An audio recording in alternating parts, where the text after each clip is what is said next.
Go! Ayan na, warning, boss coming. Okay. Mamanual natin muna. Okay, mamanual natin. So, click na natin to. Skill. Champ boy. Okay. Yo, what's up mga bros? Welcome back na naman sa akin channel. And today, may bago tayong introduce sa inyo na bagong play to earn. Dito ulit yan sa Crosswave 2.0. So tara, alamin natin.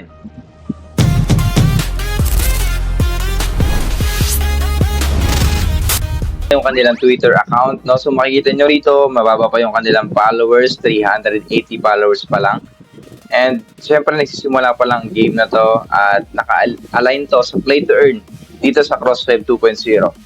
So tara alamin natin yung kanilang website, no?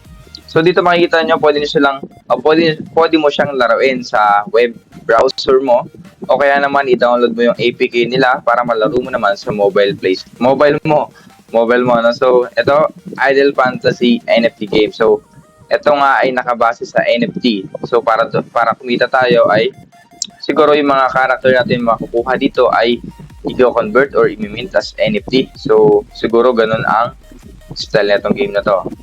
So, ito yung user interface niya or in-game. Yeah, so, puntahan natin mismo sa kanilang game, no? So, tara. So, dito kailangan nyo lang ng Gmail. Pwede naman kayo mag-login as guest or email and Apple. So, sa atin, ginamit natin ang Google dito. So, click nyo lang yan. Gamitin nyo yung inyong Gmail na nais gamitin sa game na ito. Then, continue. And, ayan. Papupunta na tayo sa login nila. So, napaka-basic lang ng kanilang app. Napaka-accessible sa lahat. Pwede sa mobile and pwede sa PC. Okay, so dito, ito yung user interface niya na makikita nyo rito. Ito yung mga city na pwede nyo puntahan. Ito naman yung hero. Ito, meron tayo dito mga epic, no? Ito ay mga libre lang. Kulang natin yun. Wala tayong ginastos dito. So, ito naman yung mga codex. Ito yung mga legend, no? Mga legend na hero. Skin. Ito naman yung mga skin. Siguro ito binibili to. Yan, napakaangas sa mga skin. And syempre dito na tayo sa mismong exciting part. Ito yung mismong game nila, no? Ito is idle game lamang. Ito nakikita nyo rito may kinikill sila mga monster and dito makaka-earn sila ng iba't ibang klaseng treasure. Pag tinlik nyo to, treasure box, ito may XP. Ito ano ba to? Currency. At ayan, chicken, fried chicken. Ito naman yung mismong game niya, no? Pwede nyo siyang i-manual. Ito kung natatandaan nyo ibang game na katulad nito ay ipapesto nyo lang yung mga hero nyo sa appropriate position kung mas ano ba sila dyan, applicable sila sa pesto kung matatapos nila yung mga kalaban nila na mas mabilis. So nakadepende yung position nyo kung anong klase yung kalaban nyo, no? Dahil ito ay may sistema rin na parang rock, paper, scissors may papakita natin. So dito meron siyang auto mode. Pagka tinanggal niyo to, magmamanual kayo ng pindot sa skills.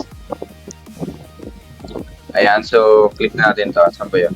Ito yung parang element counter nila, no? Or rock, paper, scissors. Pagka ikaw ay apoy ba to? Apoy, then matatalo mo ang leaf or madahon. Then down naman matatalo ang tubig. So ganoon lang yung cycle, ikot-ikot lang. Then ito naman parang tabla siguro itong dalawa, depende na lang sa power nila. So ganoon lang. Ito pwede na piliin. Makikita naman dito, ito is water to. Ito naman ay parang fire, tubig, then leaf. So depende sa inyo kung meron kayong ganito o meron pala akong ganito, moon. Ito kaya, meron din ako nito. So subukan natin next time yan. So tignan naman natin itong quick battle nila. Ito naman, pag click nyo to, pag i-skip yung current level nyo or current stage. Okay, so dito naman tayo sa hero. Pag-upgrade ng hero yan. So level up natin yan, level up 5 times. Then kulang na tayo sa materials, no? And dito naman pag-equip ng mga item or gear nila. So dito, level up na natin yan. Equip. Then, ito upgrade. Okay, so ito para sigarin to eh. Okay, so training naman. Okay, open and training natin. So sa training, kailangan nyo magpa-level 15 dyan para ma-open nyo. So, ito yung training. Tingnan natin. So, pwede mo rin palang i-auto tong training. Pag naka-auto, auto skill sila. Ayan, auto skill. Ito yung malakas natin dito, epic to eh. Pero free lang yan, ay yung bigyan na lang epic, free lang yan. Wala tayong ginagastos dito. Dahil, as always, manage your own risk, no? Dahil ito ay isang NFT game. Maaaring ito ay hindi mag-boom or mag-close. So, nakadepende sa inyo yan. So, manage your own risk. And always, do your own research. Para hindi ka nabubudol. Okay? So, dito, sa mga site niya, makita nyo dito may mga umiilaw. Yung mga pula na yan, pwede nyo siyang i-claim na kung meron. Yan, claim nyo lang yan. Claim. Then, refresh. Okay na yan.